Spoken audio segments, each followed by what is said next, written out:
Coming at you live from Fred Beekman Park, Columbus, Ohio, for the Ohio State Buckeyes versus Wheeling Jesuit.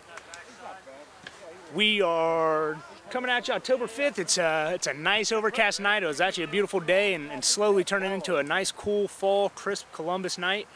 And we're about to kick off here. I'll give you the announcements real quick. As far as the rosters for Ohio State, we got number 1, Trevor Zhang, playing hooker, Jeff Walsh, captain. Number 3, the tight head, Jeff Martin. Number 4, Kyle Kelly. I'm going to go through the rosters. We'll go back to the game for you guys. Number 5, Dave Stoddard. 6 for Ohio State, Dan Nolan. Open side flanker number 7 is J.J. Emenecker. Number 8, Santino Kua, coming from St. James the Less Catholic Grade School. Number 9, the Ireland transport, Luke Hickey. Fly half for Ohio State is freshman Taylor Herf. Wing 11 is Brian Hoff. In center is Nevin Hurd. The regular in center, Jeff Chatfield, is out with injury tonight. Playing 13 is Kyle Harmon. 14 is Ben Williams. Playing 13 is Ian Hillebrandt, sorry. 14 is Ben Williams, and playing fullback is Kyle Harmon. For Wheeling Jesuit, loose head, John Everson. Hooker and also captain for Wheeling is Julian Santana. So in the front row, we got a battle of the captains tonight at number 2. 3 is Matt Lum. Lotch are Zachary Reichenbach and Corbin McInnes. Blindside flanker Sean Wadner. Open side flanker Dante Walters. Number 8, Peter Malcolm. Number 9, Jordan Sassine. Fly half Tim Litton. Wing Brandon Stein and Wardell Handadson. In center, Jamie Barlow from Columbus, Ohio. 13, Alan Hansen, and fullback John Stapleton. Wheeling strong around the corner in their first possession. And we failed to introduce ourselves. My name is Connor Malloy. My name is Vinny Starpoli. In college, we were fierce enemies, but now... In high school and college, we were fierce enemies. But now we come together for Ohio State Wheeling Jesuit. So Wheeling Jesuit, for those of you who don't know, is a brand new rugby program. Primarily all freshmen on this team. There's just a couple of sophomores. We got a mark call here that was not given by the ref. Game goes on. For those of you that wondered, if you're in your own 22 and the ball is kicked up in the air, you can call mark, and when you come down and catch the ball, play will stop where you caught the ball. But the ref does not have to award that. And Wheeling Jesuit kicked for touch there, but number 8 from Ohio State, Centennial Q, was back there to receive, and he made a nice run, and they're inside 22, and they're attacking, and they got numbers out wide. And that's Nevin Hurd there, moving the ball out to the out center. Hildebrandt, and we got the fullback here. No, I'm sorry, that's the wing, and that's a try. That's Hoffman for the try for Ohio State. Ohio State takes an early lead, 5-0. What happened there, Vinny? It was a good movement with that turnover. Well, with the kick that came back, they weren't able to get it out of bounds. That's key when you're back behind your own 22, is to get that ball into touch so that you can get the advantage of a little bit of field in front of you. Ohio State did a good job bringing it back over the 22 and then just working it to the outside. And from talking to these coaches before the game, well, we were able to talk to the Wheeling Jesuit coach, and he's really excited about his program. They did a lot of school support.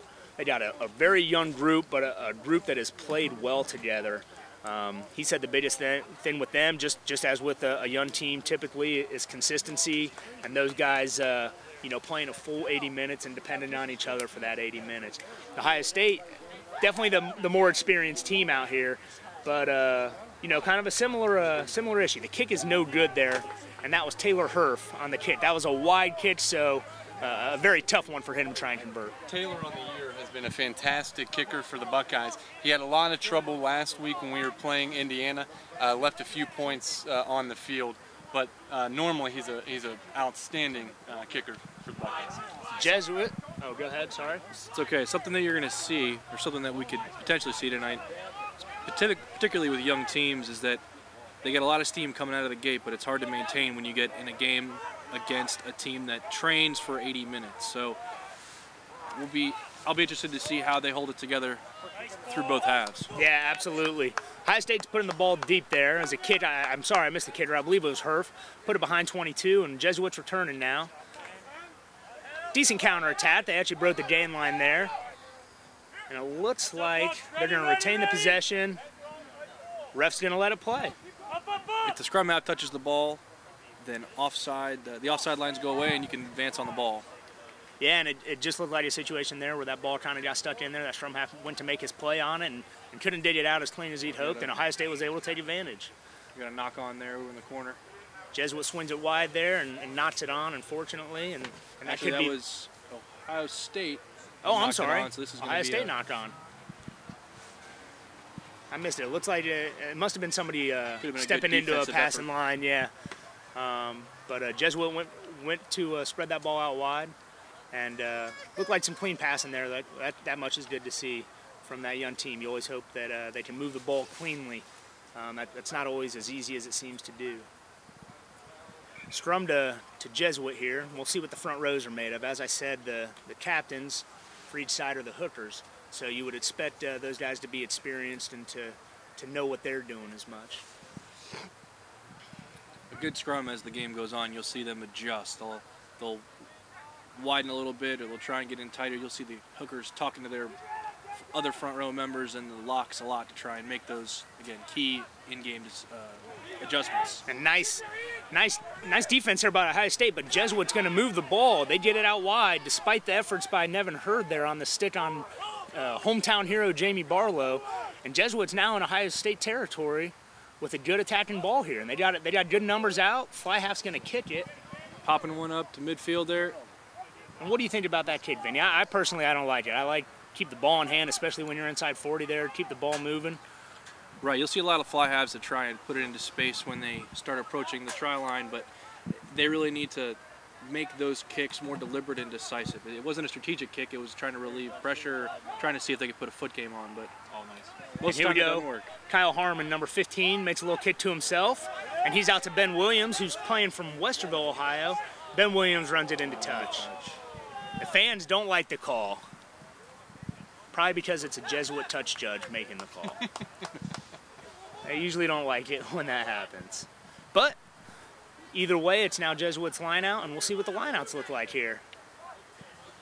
Last week, the Buckeyes really did well against Indiana. They won a lot of throw-ins by Indiana. They stole a lot of balls, so let's see if hopefully they can start doing that again now. Jesuit with the short line out. Dave Stoddard for Ohio State's going to get a hand on the ball. Now the referee's going to give them advantage. Can you explain that for us, Vinny?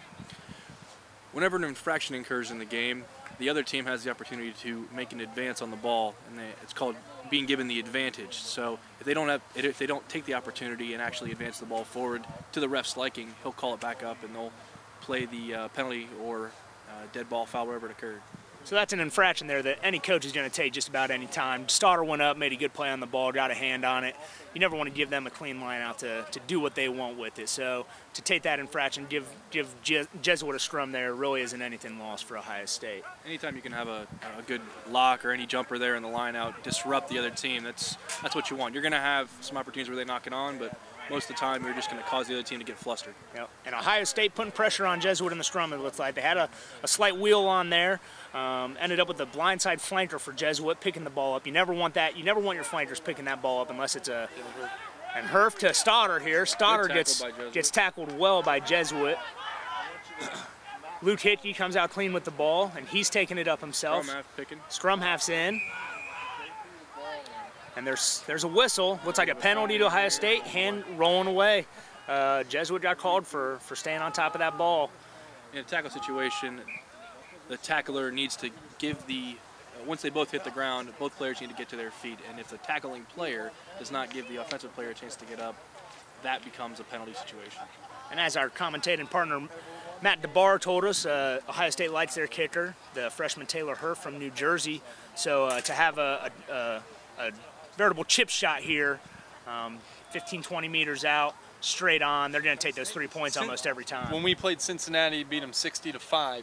I believe he went 8 for 9 on convert. I mean, the kid was money. Last week had a bit of the freshman jitters, so let's see if we can get back to form here. Yeah, and you know what'll help that is a flat-footed defense, and if Jesuit doesn't get up in his face early, then it could be a good day for Taylor Herf, who slots the conversion. Ohio State goes up 8-0 against Jesuit. The records for these teams: Ohio State's 2-1. Their only loss a pretty close match to Indiana, 30-39, and Jesuit carrying a rare tie on their record of 2-0-1. They tied with Maryland, is that correct? That's right, Maryland, who... And they were ranked 18th in Division 1AA. John Stapleton for Jesuit kicking off here, and the fullback for Jesuit looks to have a pretty decent kickoff at least. He's putting that ball nice and high for those guys to run under. Right, but he's going a little too far. I think he probably wants to bring it just to the just to the 10-meter line from the that first kick was right about 10 meters. Well, Hickey, sorry. First kick was right about 10 meters. This one he drove much deeper to about 22. All right, as wants the game to keep goes it right on, around after that he gets 10. he'll get a little more winded, start pushing that ball a little further back, and that's tough on the forwards. They're trying to get down there in the line, and they can't do it when that ball's deep. And Jesuit right now playing some spirited defense. Unfortunately, Ohio State's got them on the ropes with numbers out wide. Ben Williams puts a foot on it by the sideline, and Jesuit, he put a foot on it. What was the that goal was a there? that was a grubber kick. He was trying to. He didn't feel that he had any support inside, so he was trying to push between the defenders to get a little further downfield. But seasoned players try that, and even guys that are very good at it only have success about half to 3/4 of the time. So. Yeah, and I wasn't crazy about the kick. I usually am not, but the support really wasn't there. So the fact that he took it, I don't necessarily fault him for. Obviously, it didn't work out. Ohio State's going to steal this ruck, and early on, it looks like they're just rucking better than these youngins from Jesuit are. But they coughed that one up. There's a poach. Yeah, what you're seeing here, these Jesuit guys, if you notice, they're a little disorganized. They're kind of walking. I mean, that could be a little bit of windedness, or that could be that their players are not communicating well. Jesuit with numbers wide, and they got a nice little break here. 13 out center, Allen Hansen. Took a big hit there. Step. Yeah. That's the second time Hickey's been truck stopped like that in consecutive weeks. And Jesuit's moving the ball well here. Tight head, Matt Lum on that one. Jordan Sassine keeping his team organized on offense. They do a pretty decent job of getting the numbers in the right place and at least moving the ball. So they're trying to move this ball out wide, but the problem is they're not having their forwards come with them. I mean, the fly half's doing a great job doing that skip two and getting it out to the outside center, but all the forwards are still over here, so they're going to be out on a limb if they don't get guys out there with them. Knock on Jesuit. Seems early on, and it's not too untypical, but both teams have gotten it to the win pretty well. Doing something once it's out there has been another issue. Ohio State's obviously scored that first try out on the wing, but when these guys get caught on the sideline, the support doesn't seem to be there for either side. We're at about 26 minutes left in the first half. The score is 8-0. Ohio State scrum here off of a Jesuit knock. And Jesuit, the loose head on this side is matching up with that tight head from Ohio State. We again want to thank Orange Wave Productions for our camera work and Ustream setup today. So they're doing a great job giving us all the tools we need to bring this game to you live. And alumni and fans, don't forget this isn't free. The Alumni Society would love your support. You can go to Ohio State Rugby, OSURugby.com. And through WorldRugbyShop.com, Ohio State is now the first United States collegiate team with their own shop on WorldRugbyShop.com. So you can go there and get all your gear there. Lots of great stuff on there. Actually, a ton of stuff that I'm hoping to pilfer soon. What's today, Friday? So yeah, today is the day. So we have some scrum breakdown here. It looks like the front row collapsed once or twice there. So yeah, scrums haven't been too clean so far. They look relatively evenly matched. Both teams are kind of getting into each other, and it's moving. Right. Yeah, that ball's popping right out. You got those hookers. Yeah. When they get in there and start swinging their feet, it's very easy for that ball to pop right out. And it comes right out the tunnel. If it comes right out the tunnel when they put it in, you have to stop, reset it, start all over again, and that increases the fatigue. These guys, the more times they do this, the sloppier it's going to get, unfortunately. Right. So 9, Jordan Sassine from Jesuit looking to get a clean put in here. And it's stolen by Ohio State. And that was likely Captain Jeff Walsh under there, taking that away from Jesuit. Ohio State goes blind side. They're going to recycle this, and they're going to bring it back to the wide side. That's Nevin Hurd, the in center for Ohio State. He gets nothing. Jamie Barlow, who played his high school rugby for Upper Arlington in Columbus, Ohio, he makes the tackle. He's playing in center for Jesuit. And I'm sure Jesuit expects a lot of big things from Jamie this year. Forward pass there. He wanted to float that over. Up in a quick line out. Quick line out for Jesuit? Nope, Ooh, the ref doesn't back. give it to him. Oh, it's a knock. To go back to your guys' talk about the scrums, I don't know if Coach Bowers had talked to you about this, but Coach Bowers didn't talk to us. He was so upset with the scrumming last week that on, I believe it was either Thursday or Wednesday, they did 100 live scrums against each other. Well, there you go. Mean, these boys they put in a lot of work this week to hopefully bring that scrum down. And that might be a direct result of the quasi-retirement of Tom Rooney, who you'll see on the sideline. Obviously, Ohio State, for a long time, has been a Pat-driven team. I know Ron Bowers, coming from the bats, obviously doesn't take what the Pat does lightly, but I know he wanted to integrate his bat play, which I think you've seen already, which is a lot of ball movement and a lot of speed in the back line. You saw Ohio State push right through, taking the ball away from Wheeling Jesuit, and the reason we came back to a scrum was the pass was forward, and even though it went out of bounds, it wasn't a line out. The dead ball foul happened with the forward pass. Hickey goes blindside with that ball. Now he's bringing it back wide. 10, Taylor Hurf to 12, Nevin. Hurd makes a move. He breaks the line.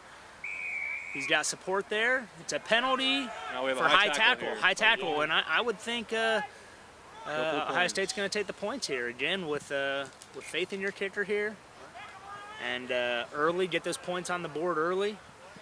Absolutely, that's a no-brainer. Again, this is more or less a straightaway shot. This is maybe 15, 20 feet off center, just about 20 meters out. And if Taylor Hurf is all we've been told he is, then this should be a fairly simple kick for him to slot. This is the ideal spot for a kicker. You're right. You're right in that sweet spot, especially if he's right-footed, swings right through. It's a real natural place to be.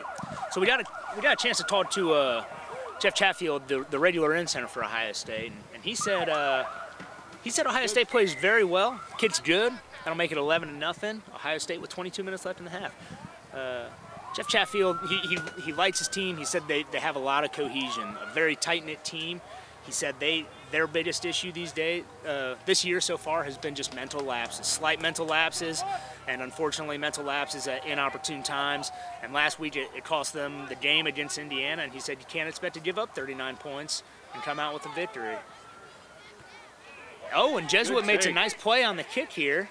Again, John Stapleton with a pretty decent kick there. I think still maybe probably a little longer than most forwards would like it. Put it about 15 to 17 meters downfield. But Jesuit recycles, and they get the ball back, and they're going to get a nice opportunity here. What's he going to do with this ball, Ben? He's going to try and put it right into touch so they have a line out right within the 5-10 meters of the try line. And he gets it out right about, probably about 12 meters out, 12, 15 meters out. So probably not as deep as they'd like. It used to be that you could kick right within 1 or 2 meters of the try line. They called that, putting the nail in the coffin there. But it was too close. So now even if you get it within 5 meters, you come out to that 5 meter mark. 5 meters, that's right. Julian Santana throwing for Jesuit. Not a clean line out, but they get the ball back. We'll see if they can recycle through this ruck. It's a hell of a hit by Santino. And Santino Kua making his mark early for sure. Jesuit gets an ugly ball out wide. And they're just kind of throwing the ball around. You don't like to see that. Ooh, and another errant pass here that's going to cost them. You see how many meters that costs them. Now, even if they lose field like this, if they can maintain possession, they still have a chance to advance. And a penalty on the 50-meter line, that's not going to help them at all. So that was a holding on penalty. As the player that was on the ground did not do a good enough job of trying to release that ball. He was probably waiting for support to get there. So Eric Jerby, the coach from Jesuit, as I explained earlier, there are a lot of young guys. He said maybe 3 guys on this team that weren't true freshmen. And just looking down the roster real quick, looks like we have a sophomore, a senior, a couple seniors, and a couple sophomores. But primarily 95% freshmen on this team. Now, he did say these guys all have experience, and Wheeling Jesuit's in an opportune position where they get to recruit. They get a lot of money from the school. Scholarships. They get scholarships to dangle in front of these guys, and they made an early statement here in Columbus, Ohio, by getting Jamie Barlow to go down to school there. That's how we lost Jamie Barlow, because of money. And here's Ohio State's attacking line out at 22 meters, and they overthrow, and they lose it to Jesuit, who's looking to make a quick conversion here. Barlow at 12, making a pass to 13, and a nice stick by Nevin Hurd, and that's his trademark. Is he's a big hitter. He's not a huge. I shouldn't say he's not a huge guy, because he's actually a pretty decent sized kid, but he flies around and he likes to tackle. And we missed him in the back line last week against Indiana. We had 3 freshmen in our back line last week against a Big Ten team, and that's a hard thing to do when the centers were lining up. Ian's going up against a 6'2", 200-pound center, and he's 5'9", 145. It's a hard thing to overcome. Nevin being back, he's our best tackler on the team by a country mile. And him being back, you can see that the back line's starting to solidify on the defense. Oh, yeah, you see it already. J.J. Emenecker throwing it in for Ohio State. Somewhat uncustomary. Usually the hooker throws it in, but certainly not anything too crazy. Taylor Hurd to Nevin Hurd, and I think Hurd's going to keep this himself. That flanker got a great break off the line out and chased down the ball. That's what you want a flanker to do. That's what you want the flanker to do on a good line out. You want him to break off, chase that ball nice and hard. And a penalty to Jesuit there, and you see Ohio State with a little gamesmanship, if you will. Hickey's lucky he didn't get that one. But you know, to a degree, what the ref doesn't see is fair to play. Obviously within safety standards, but Luke Hickey puts that ball down, and Jesuit has to slow it down. I think the result would have been the same. Jesuit's going for touch that deep in their own territory regardless. They don't want to quit tap there. Absolutely. The difference being that if they would have kicked it without it being a penalty situation, they would have given up possession. So they were hoping to put it far enough downfield that they were able to advance on Ohio State and stifle them back in their own end. But given the way things have gone, you know, putting it deep like that and giving the other team a chance to really ramp up is not what you want. There you go. Clean line out to Jesuit. To 10, to Barlow at in center. I believe that's 15, John Stapleton running the ball. And just an unfortunate knockdown for Brandon Stein there on the wing for Jesuit. Ohio State's got a chance. Ohio State playing their own advantage. It's a sits, blindside flanker Dan Nolan for Ohio State. Makes a nice run there, but unfortunately the support isn't there. Barlow picks it. Barlow for Jesuit picks it. Number 4, Zachary Reichenbach for Jesuit makes a nice run. And we got we have a intentional grounding. Intentional knock on Ohio State, and Jesuit's going to take advantage. Number 8 breaking through. Peter Malcolm. And Malcolm made a nice little play on that. Is that 8 or 6? I believe it's 6. Caught the Buckeyes sleeping on that. Sean Wagner? It's either Sean Wagner or Peter Malcolm. Peter Malcolm. Either way, he needs a high five. The question is whether it's 6 or 8. So yeah, he saw that penalty. He tapped it and went, and really he made one dummy. He sat the defender down, and the Red Sea opened up for him there. There was no one. There was no one there. Ohio State got bunched up, and Malcolm, we believe Malcolm, and our apologies if it isn't, makes a nice run. John Stapleton for Jesuit, who early on has proven himself to be a relatively skilled player, is going for the conversion here, and again he's got a straight on. Now Vinny maybe can explain how he got the straight on kick here. When you score in rugby, you take it over the line and touch the ball down. The point at which you touch it down is where you kick from. You basically draw a line straight out from that point, and that's where the kicker can set the ball down anywhere on that line and try for goal. So if he would have scored all the way in the corner, this would have been a much more difficult angle to kick from. He converts it, and that's going to make it a tight game, a one-possession game right off the bat, 11-8. And that was Sean Wagner that scored the try there, not Peter Malcolm. It was number 6. These kids are so fast, it's hard to see what numbers they're wearing. We're that much older, we can't see that. Or I also have bad eyes. So using the binocs. So your back 3 players, your number 8 and your blind side and open side flankers, you want those guys. It's good that we can't tell the difference between the 3 of them because they're all fast, very quick, and skilled players. They have to have the skills of a back with the strength of the pack player. So that's what we want to see. Nice kick there by Herf. Me and Vinny, I think, agree. It's a little deeper than we'd like, but still a nice high ball for his forwards to get downfield and make a play on. It's really tough to put that ball. It's really tough to put that ball on the kickoff, right in that sweet spot. But it changes the game when you can challenge every single kickoff, mentally and physically. Diving over Ohio State, we're going to get a penalty deep in Jesuit territory to Jesuit. Jesuit, we believe Cardinals. Litton for Jesuit puts it in touch, and we got a pretty identical situation just a couple minutes ago. We got a Jesuit line out, just inside the half field line, right about 45 meters. Jesuits ball here. They're running a 4-man line out, keeping the scrum half. And that ref's gonna not let. He's gonna give Ohio advantage State to Ohio advantage. State. They have an And we got opportunity to Kua, capitalize. and it looks like maybe he'll blow this up, or maybe advantage was gained there. Can't say So I he's saw advantage. Still playing gained, the advantage. Still playing the advantage. Okay. As long as Ohio State has possession, that advantage can still be played. At some point, he'll wave this advantage off once he feels that Ohio State has gained that advantage from that errant line out. And who's that break? That's a nice break there. Sharp again, cuts there. looking to put his second try down in the middle, and he's going to give Taylor Hurf a straight-on kick here, making it 16-7. Brian's got, in the Big Ten play, he's got 3 tries on the year, making him tied for second in the Big Ten. Kid has got some moves. He didn't play high school rugby, but coming into this, I believe in his 3rd year. I mean, as far as wings go, he's one of our best. Yeah, he's looked great so far, making Jesuit miss, and you can see definitely that he is one of the faster guys on the team. I believe we were told he's the fastest guy on the team by Chatfield, Jeff Chatfield, in the pregame. He has good, sharp moves. I mean, that speed combined with the ability to change direction quickly makes him very, very dangerous. Yeah, and the game has changed a little bit since myself and Vinny knocked heads in college. A lot of these. It was tougher when we played. It was tougher. Where you played? Yeah, Vinny, what is your rugby background? I played for the Bowling Green State University. He did. Oh, Did you guys ever play Ohio State when you played for the Bowling Green State? Yes, we did. Okay. Well, anyways, the point I was trying to make, the game is different in that I want to say, and maybe Matt can help me with this, but it seems like more and more guys, and certainly more and more guys, but the majority of guys potentially have rugby experience. Hurf converts that. These conversions and these straight-on kicks have become kind of an afterthought to us. He hasn't been even close to missing any of them, so that's going to make it 18-7. But Matt, are the majority, obviously all the Jesuit guys we've said have rugby experience from high school. Do the majority of the Ohio State guys, are they in the same boat? Well, I would say a lot of the guys on our A side that are freshmen, obviously, we are going after them and recruiting them. Ian Hildebrandt, we got out of St. Edwards. Brian Williams, we got from Westerville Worms.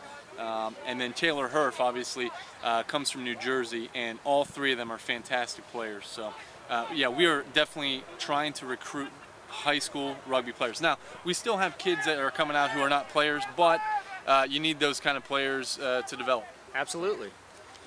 And Kua, who has Westerville Worm high school experience for Ohio State, catches that kick. And Ohio State's going to put it downfield, play a little bit of the field game here. Stapleton catches it clean. Putting it deep in the other team's field like that gives Ohio State the chance to make Jesuit make mistakes. If you have a team that has a strong back 3, a strong pair of wings and a fullback, if they get the ball, they're very dangerous no matter how much support they have. At least they could buy some time to get the rest of the pack players there to help hold them up and get the ball back. But if you put it back on a young team that's not as confident back there, they're going to try. They may try and run it themselves. They may not be well versed at communicating to move the ball around or relieve that pressure. So the opportunity for mistakes really opens up. It's really akin to finding for a quarterback in football to find a poor DB and just to go after that guy all game. If you know one of those wings or one of those fullbacks is lacking in skill or experience, the fly half can find that out early and he'll go after him. He'll kick it after him all game. We got Hurf here making a move, a nice little dummy pass there, and they can't get their hands on him. He's running slippery here. Nicknamed the Rabbit. For obvious reasons. It's actually not how he got his nickname, but it suits him well. It does suit him well. We don't have to go into how he got his nickname. Luke Hickey, I think early Ohio State had some troubles, but for the most part, he's getting some clean ball here from his guys rucking. It's really important that the scrum half be directing those guys in the packing. You're seeing Ohio State do a good job of keeping their guys out of the ruck situation, having them recycle back out and be ready to make the next play. And there you go. Jesuit pits one from them, and it looks like they're just losing that ball in the tackle. I don't know if it's the way they're falling or if it looks like the support's there, and then that ball just kind of trickles out on the other side. And Jesuit tosses it right back up to Ohio State. It's not a them getting blown over or a strong poach situation. It really is just that ball kind of slipping out of there. Barlow for Jesuit putting it out on the wing. We got a whistle here for a forward pass. I don't know if I saw a forward pass. Our referee this evening, Mark Mann, very prevalent in the Columbus rugby scene. Absolutely. Absolutely. Everybody here knows his name. Now, as far as the rucks go, I really don't know that I can't tell if it's clean poaching or if you have some guys. It could be a hand underneath that ruck. That are getting in there, absolutely. A foot or two working back. It's hard to tell, and from the referee's perspective, that's also difficult to try and control. But when the ball keeps popping out like that, you got to start to wonder maybe. You wonder who's in there making it. And as I said with Luke Hickey's clever gamesmanship earlier, what the ref doesn't see, go on and prosper, I guess. So what's that call there, Connor? I actually missed it. I believe it was a barge free kick to Ohio State, so it must have been a barge in or coming in early. Either way, unfortunately I missed it, but I would guess that what it was I don't know what that call is. I'm not familiar with that one. What just happened? It was a free kick to Ohio State. They kicked it out of bounds, so they get the line out where the kick was. I don't know if that was a... Actually, no. So if it's a free kick and you kick directly to touch, right, it comes back to the place where you kick it, and it's the other team's it's the other team's ball, yeah. Well, so if that would have been a penalty, it would have been a different situation. But he was signaling free kick when he brought it back, which was strange. Yeah. But it was Jesuit's line out, and he called not straight in again. I think that ball was slightly curved to Jesuit's side, but I don't know if I would have stopped the game for it. But all the same, Ohio State's going to benefit from it. They're going to get the ball back here, and basically we've had no gain from a free kick that Ohio State maybe mistook for a penalty, and then a Jesuit line out, and Ohio State's going to get the ball right back to where that free kick was. So on those scrum engagements, what kind of penalties can you get? Barging is the most common one, and the reason for that is because barging is a pretty generic term that they will throw around for just about any infraction. Usually that means one guy's collapsing, one guy isn't coming in straight, one guy's coming in early, one guy's digging in deeper than he's supposed to in the scrums. They'll call basically any of that barging. So that's usually when it's a free kick. The ref probably just didn't like one thing or another that he saw there and called it against Jesuit. And you get that with a lot of inexperienced front rowers. Most of those are for safety. For safety, absolutely. And we got an ugly ruck here near the O. So getting them out there. And Ohio State's going to retain here. They've gone a couple forward balls here. Now, personally, I don't like to go more than two there. And Luke Hickey makes a good decision by getting out to the bats. Unfortunately, the pass didn't connect with Herf. We got advantage going on right now. Mark Mann must have seen some offsides there. And a little scuttlebutt here down between a couple of the competitors. Quick tap by Ohio State, looking to get it out wide. And is that Herf Hoffman again? That was not the Hoffman. That was a hell of a pass. I can't believe it. And Jesuit with a nice ruck there. Number, is that 3 for Jesuit, I believe? The tight head. Match Lum. He just met who that was from Ohio State. I believe it was one of the backs, so it was definitely a mismatch, but he took advantage of it, and he established position. It is. It is. Ohio State holding on to one of the Jesuit players. That's what caused that penalty there.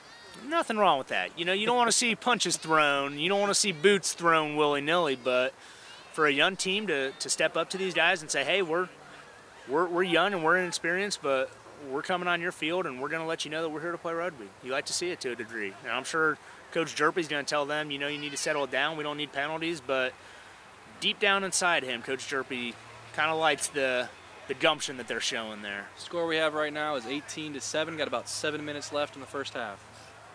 So probably a little tighter than Ohio State would hope for at this point, up 11 on this young team. But Jesuit, although they haven't been able to put together a whole lot of consistency on offense, their defense has been pretty good. They've been meeting Ohio State pretty much man-to-man here.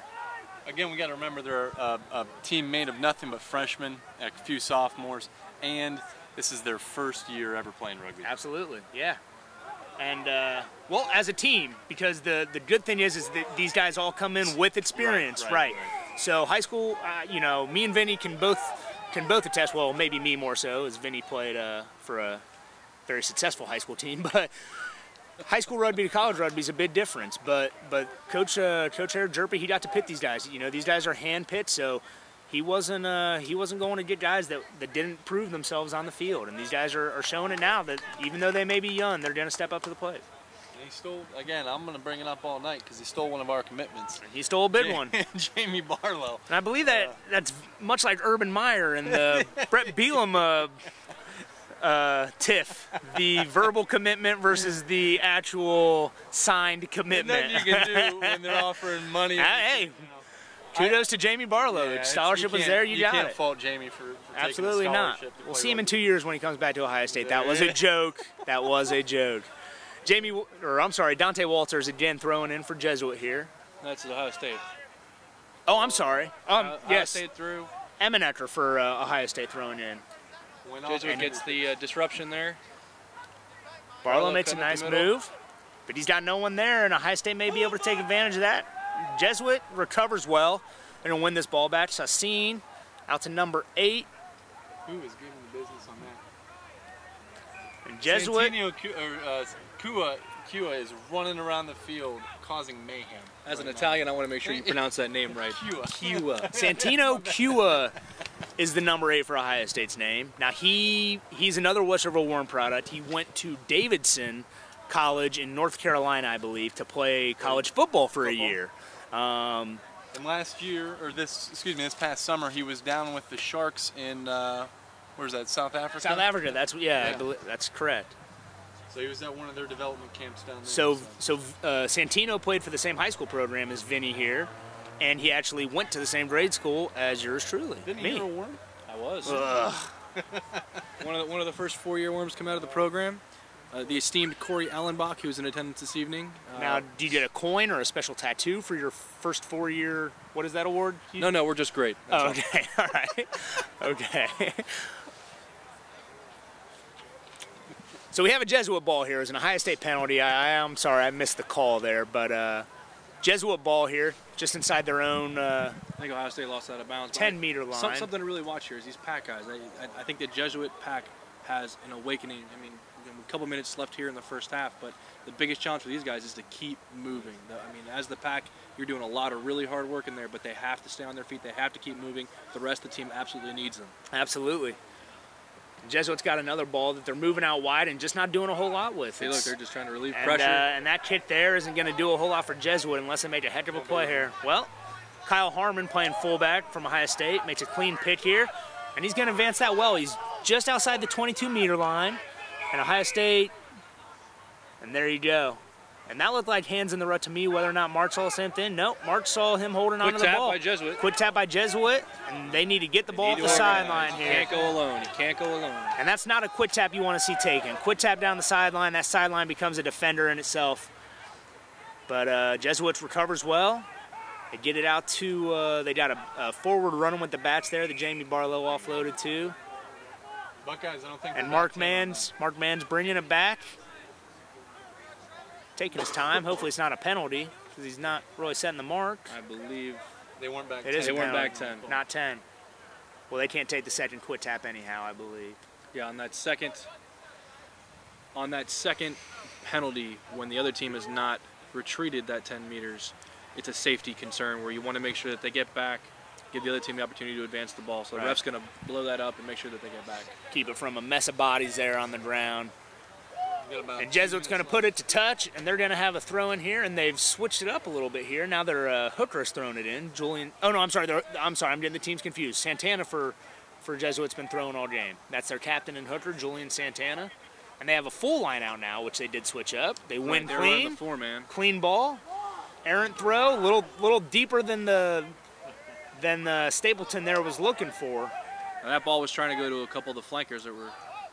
Is that what that was? Yeah, it was it was the winning 15, actually. But you know, they were looking for the catch and stride, and unfortunately he just put it a little too deep, and Jesuit is forced to again relieve pressure, as you say, put that ball downfield, and Ohio State's taking advantage of it so far. Made a couple quick plays and a quick pass, and they're inside Jesuit territory, and it'd be real nice for them to get another score on the board here before half. Make this potentially a well, at least a true two possession game here. Hands in there, like we were talking about. When that ball pops out like that, you're most likely going to have somebody putting their hands in. And hands in the ruck, and it's a real fine line between that hands in the ruck and the ball carrier holding on for a second too long, or really a millisecond too long. So as soon as that tackle's made, the ball carrier comes into the defender takes him to the ground. If that defender gets up to his feet and tries to go for that ball, he has the opportunity until someone else from the supporting team comes and makes contact with him. As soon as that contact is made, the ruck is formed, the offsides lines are formed, and you cannot touch that ball.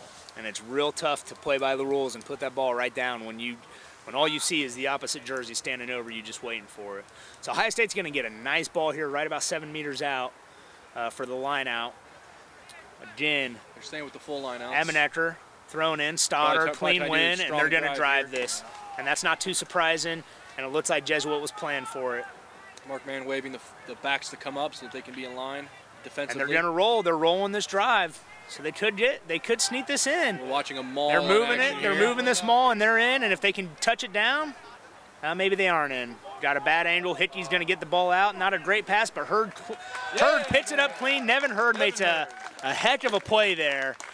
It was a dirt grazing blast there, a worm burner, as they say. Worm burner. And Nevin Hurd made no pun made for Jamie playing on the other side. Well, there's no worm involved in that play, so no. It was Hickey with a one hopper to Hurd, who played it nice and clean and made one move on the defender there and made the dive and try again right under. And they're making this as easy as they can for Taylor Hurf tonight so far. They've put 3 of the 4 tries right under. Right in the middle. And as a kicker, 2 of the 3 tries. I'm sorry. 2 of the 3 tries. Yeah. As a kicker, you go give your guys a big high five at the halftime when they can put the ball like that right underneath the post. That's right where you want it. So the difference here will be 23-7. If he can convert this, it'll be 25-7. 25-7. And Ohio State's got an 18-point lead going into half against the Cardinals of Wheeling Jesuit from West Virginia. What do you think of the first half? Well, I think, not surprisingly, as Coach Jerpy told us, Ohio State has been the more consistent team. Offensively, it hasn't looked like Jesuits gotten a whole lot going. Their one try was off of a break that they took advantage of a Ohio State penalty in Ohio State's half of the field.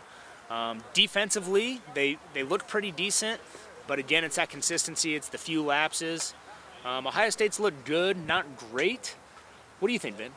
This is going to be the opening. Well, let's talk about the first half first. I think for a pretty green team, a team that has a bunch of players that haven't played together a lot, regardless of whether they've played in high school or not, I think they're doing very well. I think they're coming together. I think they have strong defensive efforts, which is something that is challenging to get teams who haven't played together often to do. You also have a good offensive effort, but I think organization is going to be the big challenge. And for any team, who's played together for any period of time, I mean, organizing that offense, having your players who are supposed to be the voices on the field speak up, organize, direct. I mean, that's a challenge at all phases of rugby. So, they're not doing a bad job, but I mean, obviously, we see them put their players into space, but then not have any support, and that's kind of the hallmark of not being well organized enough. And this is really, in my opinion, their first real test of the season. They beat West Virginia 10-6. West Virginia is a Division II team that has just moved up to Division I. Millersville, I believe, is in the same boat, and then they tied Maryland. So this is their first match against a Division I-A team.